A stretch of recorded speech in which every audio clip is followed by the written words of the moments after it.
A person living in modern civilization is constantly surrounded by distractions, which makes it exceptionally harder to hold on to our thoughts.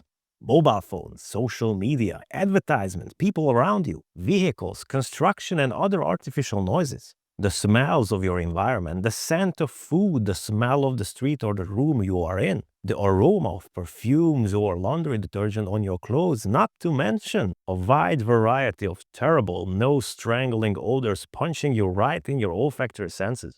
These are just some of the things we're aware of. But we are also constantly surrounded by vibrations, sound, light, and other electromagnetic frequencies and radiation we can't even consciously detect, yet they all affect us. Outside factors are everywhere, but we have internal distractions as well. Our feelings, for one. I'm sure you agree we handle situations shockingly differently depending on our dominant contemporary mood. Here comes Karen asking us to get the jam paper out of the printer again. When we're happy, relaxed, satiated, healthy, sure, Karen, of course, I'll be there in a minute. Same situation, but this time we're hungry because we couldn't take our break since the deadline is coming up on our project. Haven't slept because the neighbor's new baby kept crying last night. Worried because a dumbass cut in front of us on the highway, so we had to steer clear, hitting a pothole, which made the car creak out a very expensive sound, and ever since it's been pulling towards the right slightly. Also, our partner is acting strange since they went on that night out with their friends a week ago. And here comes Karen putting the hard paper into the soft paper tray again, no doubt, for the third time this week, and it's only Tuesday.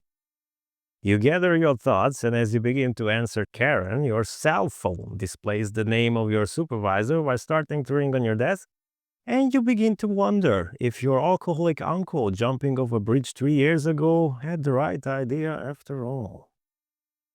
You take a deep breath and imagine grabbing your phone, throwing it across the room, aiming for Bob's chewing gum chewing, bovine balloon hat, skipping over the desk, drop-kicking Karen in her stupid face before marching into the executive conference room, snatching the sandwich from the company CEO's hand, taking a massive bite, following it up with drop-kicking him in the face for good measures as well.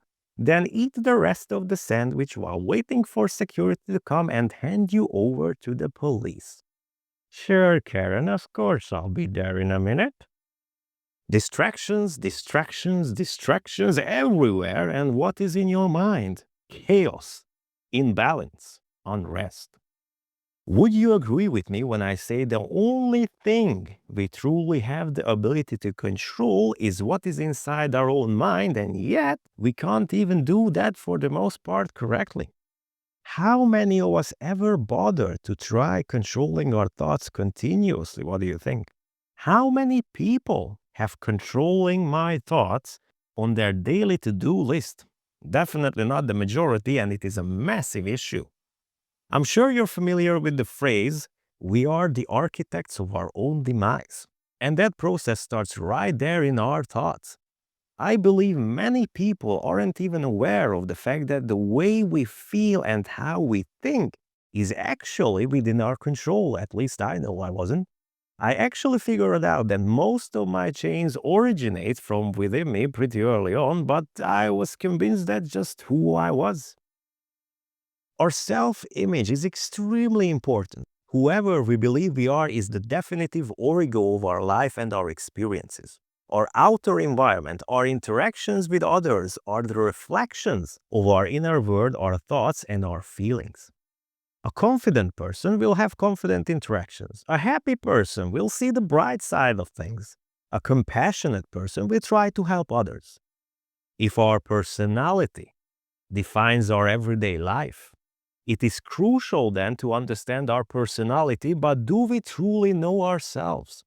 And can we decide to become someone else if we are not happy with our current personality?